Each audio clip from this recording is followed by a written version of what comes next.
Birang init dito. Birang init ah. Akala ko ba bare months na? Pero ba't ganun? Grabe init, partida, umulan pa oh. Alam ko na. Punta tayong Baguio City. Tara!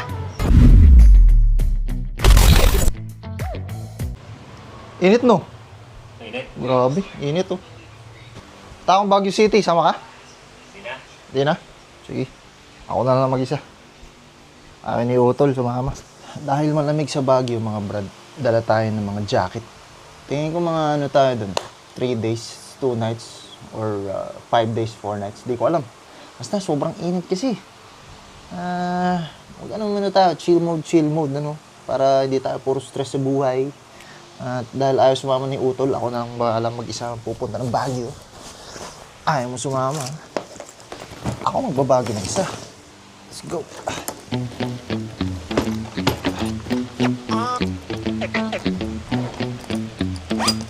At least saglit lang naman tayo doon. So, Brad, di ka talaga sasama? Hindi. Hindi. Mo di wag. Babagyo ako mag-isa. Dito na yung grab ko.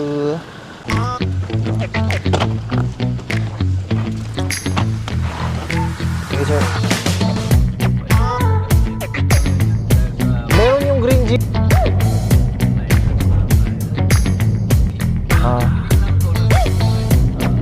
Sayang din.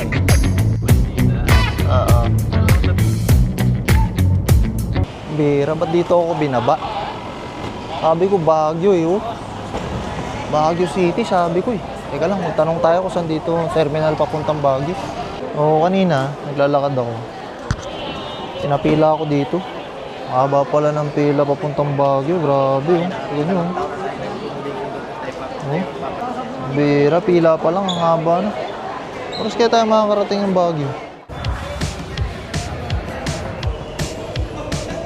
Annyeonghaseyo. It's a prank. We're going to Korea, mga brad.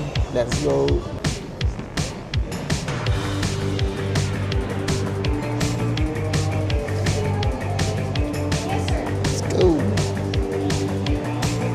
So, ito yung second trip natin for this year, mga brad.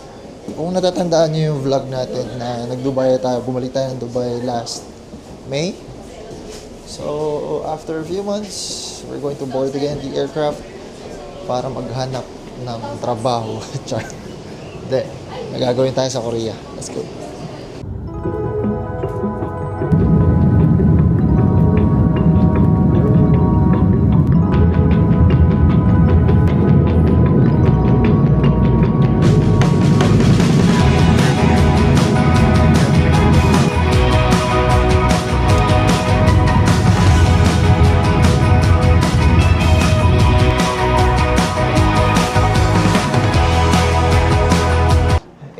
So we have just arrived South Korea. 5 oras din yung biyahe mula Pilipinas. And pinigilan ko yung ihi ko, natulog na lang ako.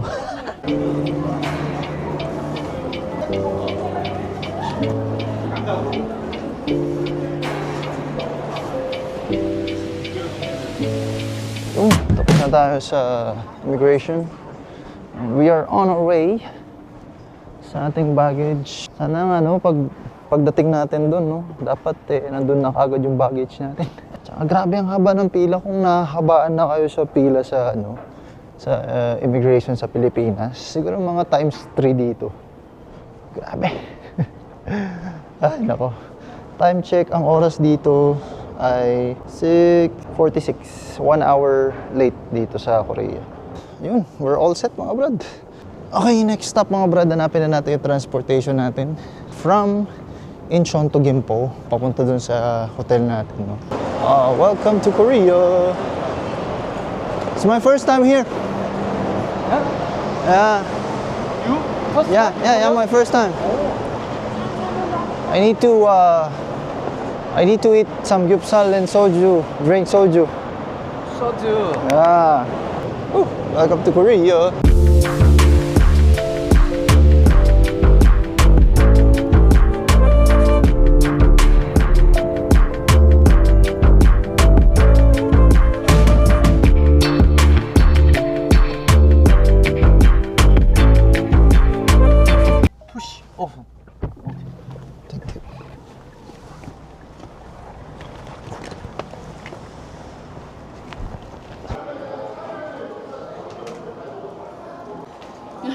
I'm vlogging, sorry.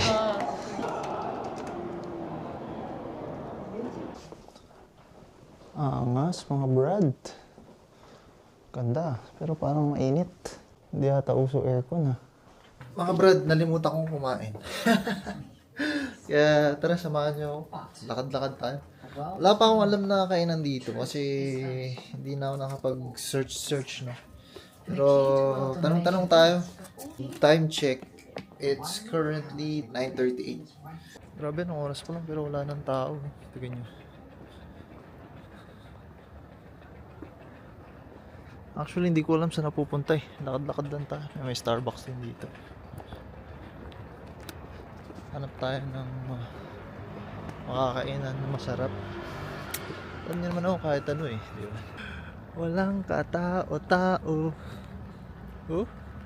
Pwede tayong magtatatakbo dito ng ano eh.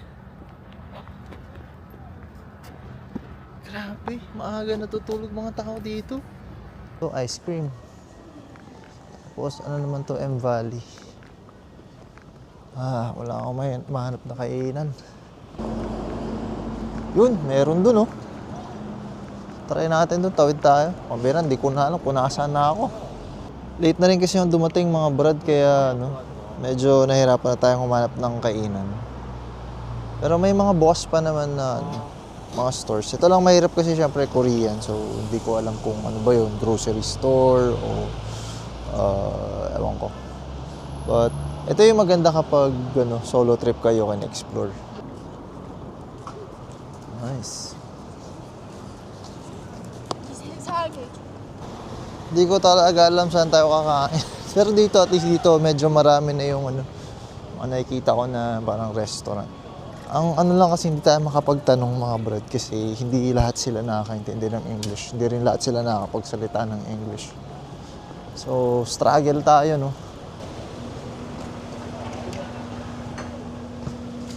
So, ito yung order natin mga brad, Hindi ko alam paano siya kainin, pero tingin ko ilalagay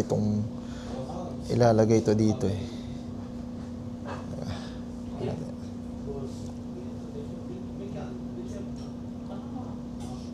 Ito yung sabaw, man.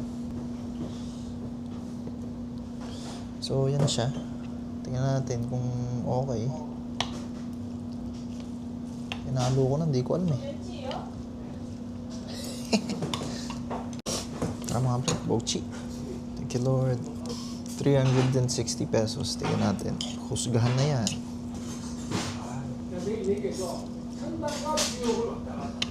Hindi mainit. Okay na siya, pero hindi mainit.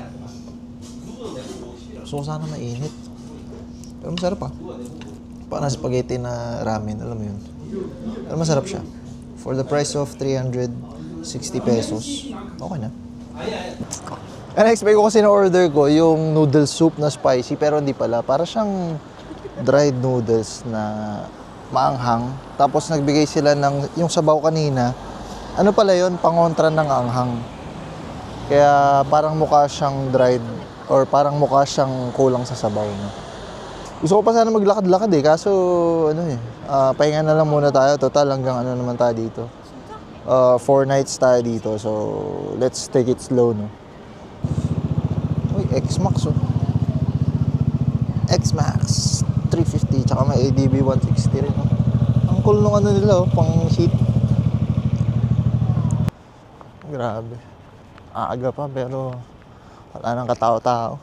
Hey, mga brad, so work's done. Alam niyo na kung ano susunod dyan. Gagala tayo. Oops, outfit check. Opa yarn.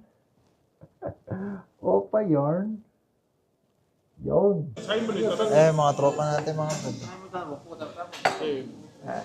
Ito ang legit na samgyupsal. Is it okay if I take a video? It's okay? Yeah, video on the YouTube. Yeah. Are you YouTuber? Yeah. Wow, I am. your channel. So, tradition daw nila, kapag magbibigay ka, kailangan ilagay mo yung kutsara. Yeah. So, everything goes through here. Yeah. Recently changing.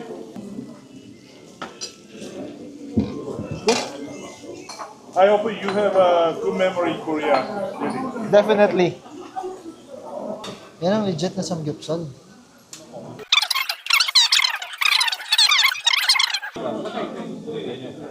Oh, cold noodles.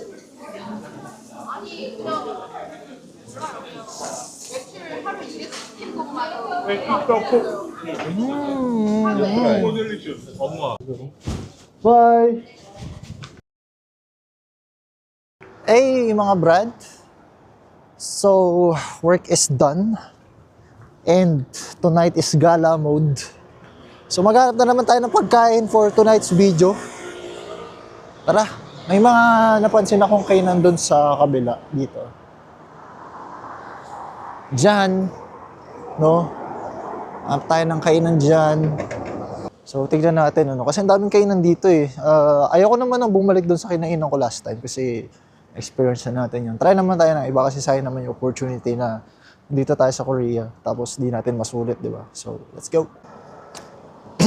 Tingin ko isa to sa mamimiss ko dito sa Korea. Yung temperature. Napakalamig, grabe. Alam mo yung parang kang nakatutok sa aircon. Pero nasa labas kayo naglalakad, gano'n siya kalamig. Tsaka mga brad, ang pupogi at tsaka ang gaganda ng mga tao dito, grabe. Parang dito binuhos ni Lord lahat ng kagandahan at kagwapuhan. Hindi ko maintindihan kasi puro Korean, kaya retreat tayo doon. Anong tayo may English? Dito rin pala bagsak natin mga brad, pambira. Wala kasi yung problema. Gusto ko sana mag-try ng mga ibang restaurant.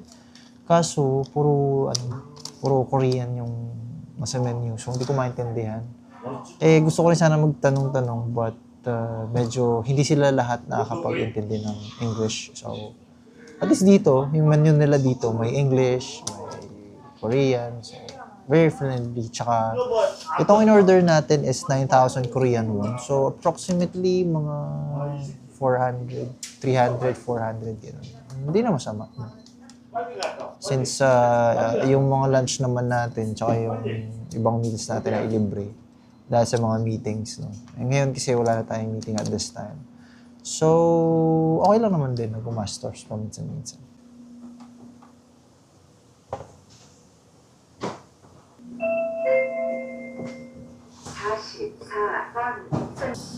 Grabe naman pala to. Napakarami, oh. Pambira. Oh. Look at that. Ito yung chopstick. Ganyan siya kadami. Tikman na natin to. Spicy daw, eh. Tsaka dito sa Korea, mga brad, pag kumain ka ng noodles, dapat maingay ka. Kasi ibig sabihin nun sa kanila, masarap yung pagkain. Iba sa culture natin, iba yun, eh. Pag maingay kang kumain, para kang baboy, sabi sa'yo, di ba? Pero sa culture nila, kailangan ingayan mo yung pagkain. Yung paghigop mo ng noodles, dapat maingay.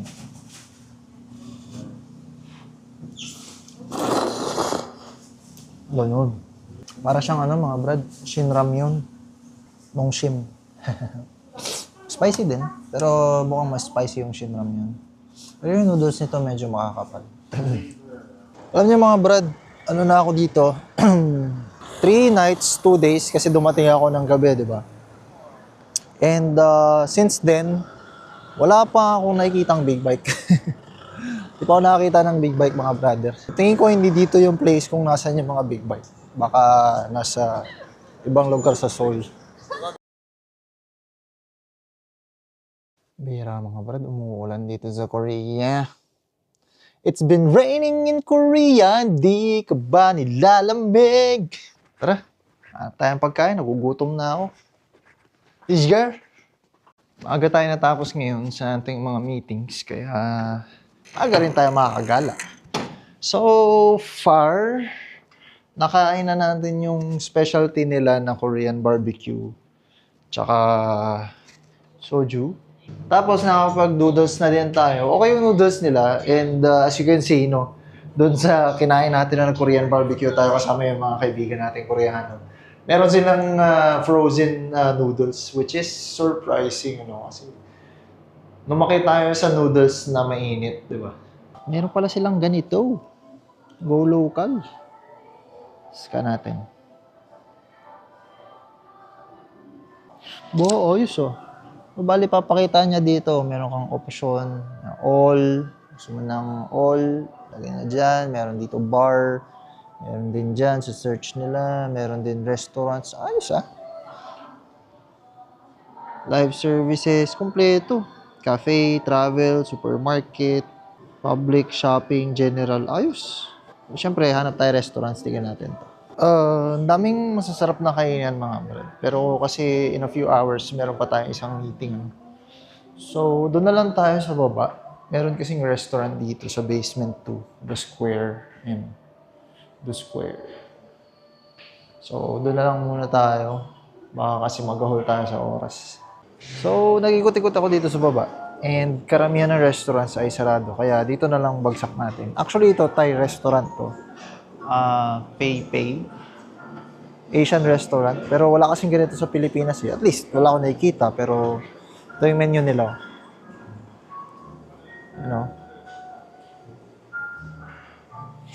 Parang masarap to eh. Parang gusto ko to eh. Yan or ito, bestseller. Dito sa Korea mga brad, digital na sila. Hi. I want to try the spicy one. Spicy? Yeah, the new one. This one. But I pay cash. Can pay cash? Cash there? Okay. Kadalasan kasi ng mga restaurants dito sa Korea, mga brad, ano na sila, ganito, high-tech na, no? So, puro card na. So, kukunti na lang yung mga restaurants na nag-a-allow ng cash. Eh, ako, cash ang dala ko.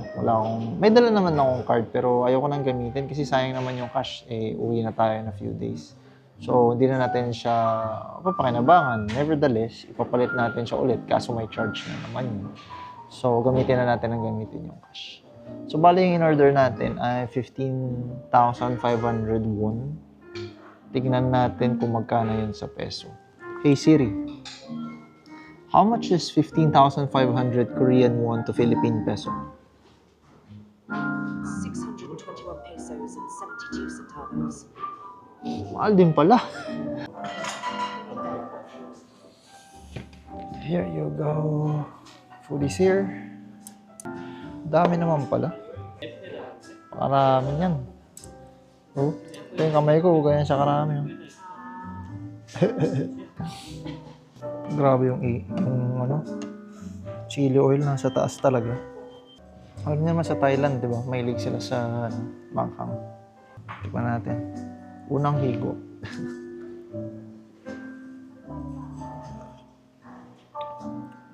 Sarap.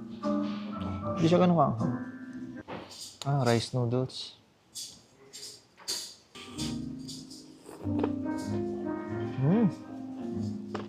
Yung mga sahog niya, yung laman loob ng ng baboy, isaw, tuwalya. Para siyang pares mami to the highest level na yan. Busog, brad. Alam mo yung feeling na mas marami pa yung yung sahog kaysa sa noodles. Grabe. Busog na busog. Hindi na ako busog sa baw kasi medyo lumamig na siya. Pero masarap. Sulat yung 600.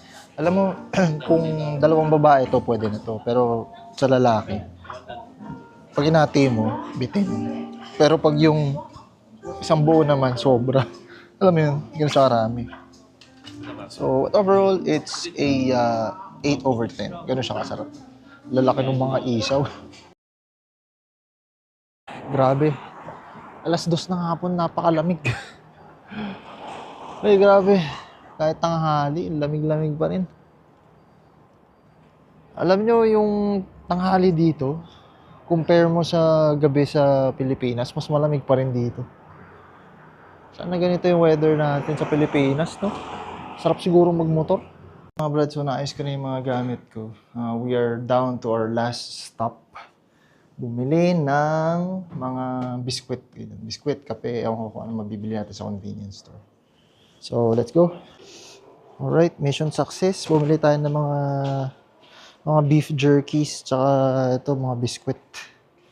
Kasi, inisip ko kasi mga brad, di na siya kakasya sa maleta, tsaka baka mag-over baggage ako. So, ito na lang nabili ko. So, time check mga brad, mag-aalas 2 na dito.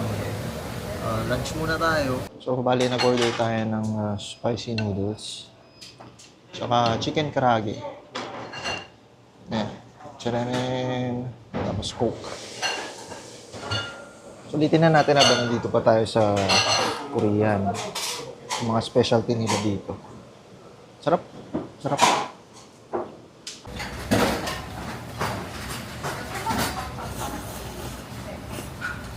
Alright, check out time mga brother. Medyo bumigat yung maleta ko, pambira. Parang mas marami akong dala pa uwi. Annyeonghaseyo. Thank you. Same car sa nagsundo sa atin. Look at that.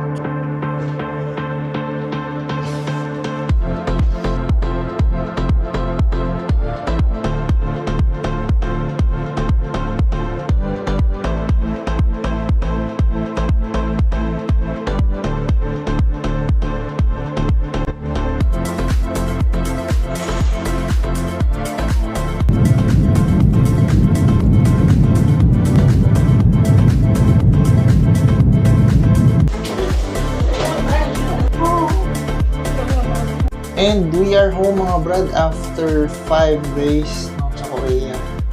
Dito tayo sa bahay, grabe, disaster mga brad.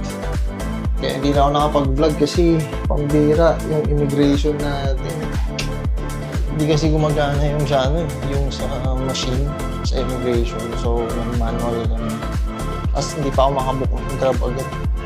Kasi dami rin nag-book syempre. So, mga brad, tapusin ko na dito. Latada mo, pagod na ako eh. Alam niyo na yan, kapag napagkatiwalaan, ingatan. Let's go!